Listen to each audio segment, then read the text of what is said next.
idea. Paimon just woke up and then we were here. Oh, Paimon's head is all dizzy.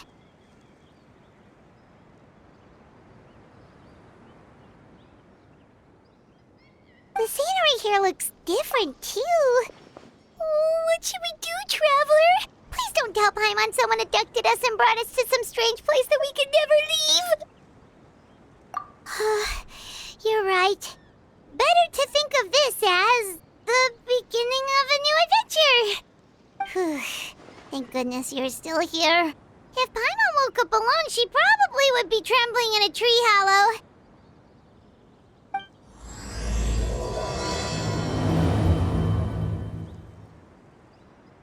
Let's follow this path for now. We might be able to meet someone and figure out what this place is all about.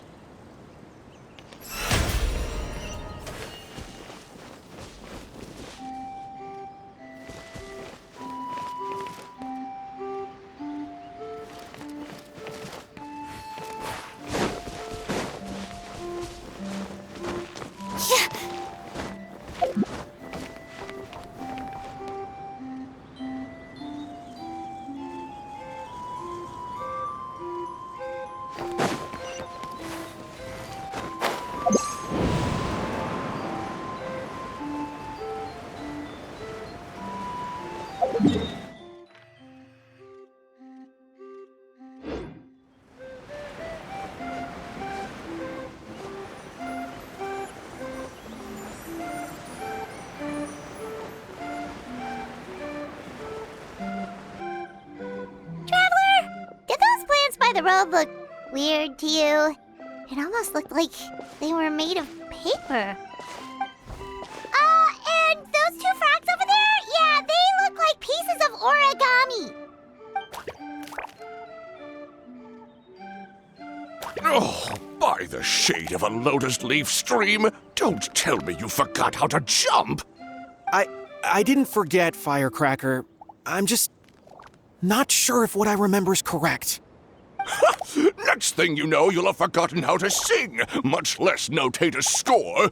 You still remember why we call you Stream, don't you? Yeah, because I've got a great singing voice. Although these days, the name seems more ironic than anything. Not just a great voice, one that evokes the gentleness of early morning dewdrops flowing into a spring. So cheer up and make the jump over. If you're still unsure, just use that roll of magic thread. I won't laugh, I promise. Now, don't tell me you've forgotten how to use that as well. I haven't forgotten everything, Firecracker. Your name, for instance. It's kind of hard to forget that you're named after your fiery temper. Now do me a favor and pipe down for a second. I'll be right over.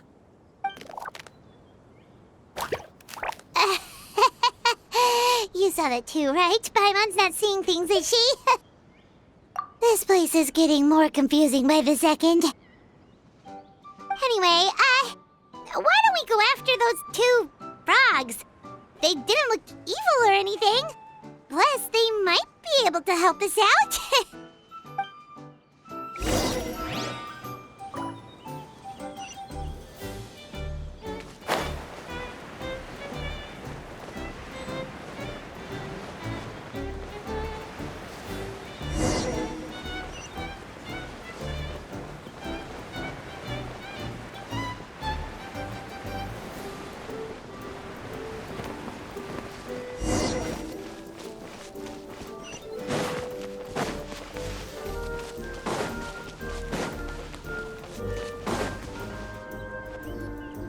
Guess we're not catching up to those frogs.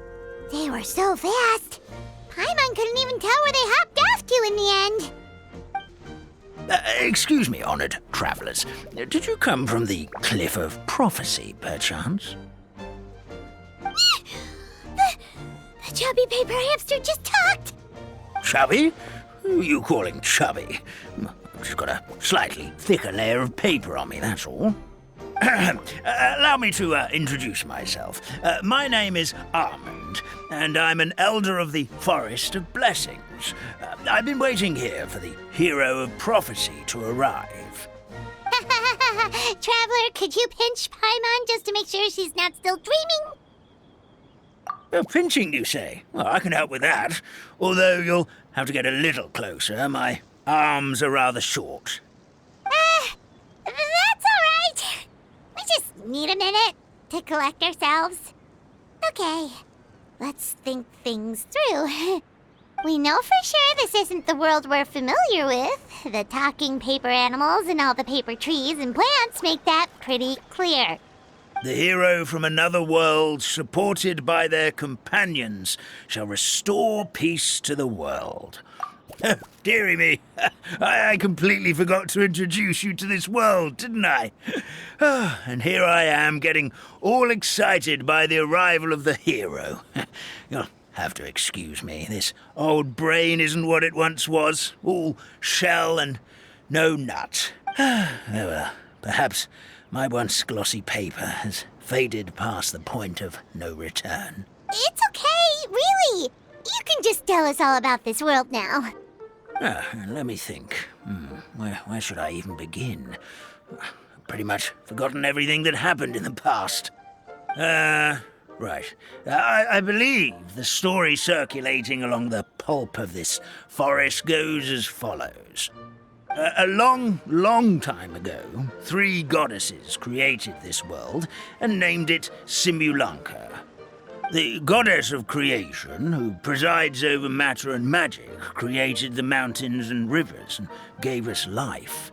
Her powers also paved the way for Simulanka to exist in numerous worlds. After the goddess of creation came the goddess of prophecy, with dominion over the stars and the course of fate itself. She induced the sky to spin and the earth to move. Even to this day, her statue still stands tall at the highest point of constellation Metropole. The final goddess was the goddess of fate, she who reigns over all treasured tales and dearest wishes. She bestowed upon us the fierce and everlasting feelings of love and hate, and showed us the meaning of death and hope. Whoa, they all seem super impressive. Sounds like they really did a lot. Of course.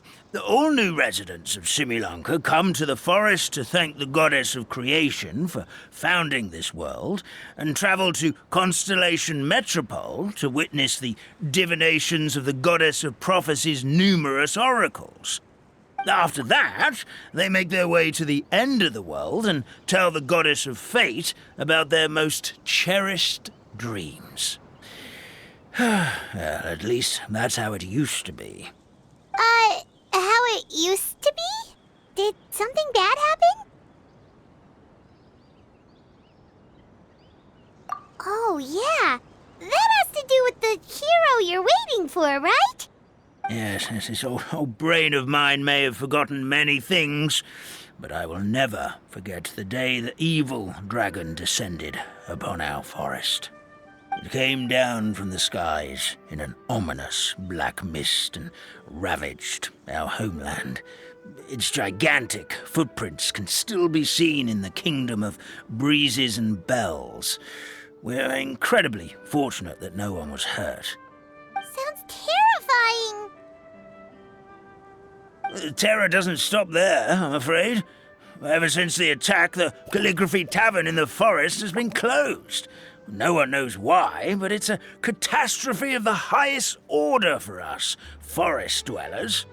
A catastrophe of the highest order? All because a tavern closed? If we were talking about Mondstadt here, Paimon might understand, but is it really all that serious? Good goddess of creation above. We'd take even the greatest flood over the closure of the tavern. Wet paper will dry out with time. Fallen trees can be restored. But the Calligraphy Tavern is the only source of the magic tonic that sustains all creatures in the forest. Magic what? Magic tonic. It was gifted to the forest by the goddess of creation herself. A special potion that helps us maintain our vitality.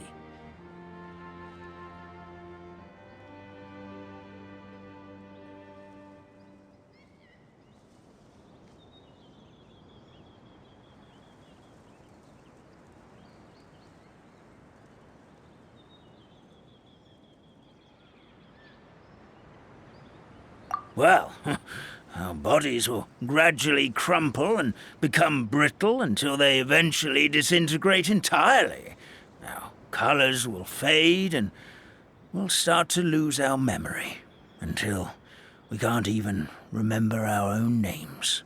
But wait, Grandpa Almond, does that mean you've already... Oh, I'm afraid so. The color has all but completely faded from my paper. To be honest, all I really remember is that I'm supposed to wait here for the hero of prophecy. But I've already forgotten who gave me that order to begin with. Then we've got to act fast! How can we help? Oh, brave Pixie. May the goddess of fate reward you and your friend for your kindness. Could it be you're the heroes I've been waiting for all along? Not sure how we know that. Plus, we can't even remember how we got here, so it's not looking too promising. Well, this is turning out to be quite the conundrum for old Almond Brain here. The prophecy never mentioned anything like that. For now, why don't you come with me to the Hut of Blessings? Our forest fairy lives there. Maybe she'll know what to do. Whoa, a forest fairy? Like one that knows magic? Oh, you betcha. She's prophesized to join the hero on their journey. Well, then she sounds like exactly the kind of person we need. Please lead the way, Grandpa Almond.